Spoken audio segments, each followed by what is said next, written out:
কষ্ট করে পরীক্ষার জন্য প্রিপারেশন নিলেন আপনি কয়েক মাস, কিন্তু ফলাফল যখন ভালো হয় তখন একটা আনন্দ আছে না নাই?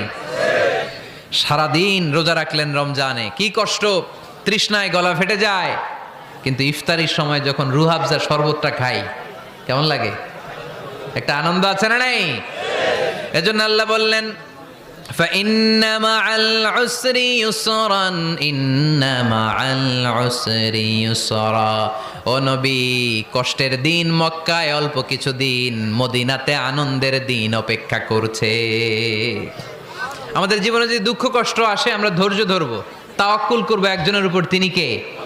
কারণ আমরা বিশ্বাস করি কষ্টের দিন এটা চিরকালের জন্য নয়, সামনে আনন্দের দিন আমাদের জন্য সেট করে রেখেছে কে?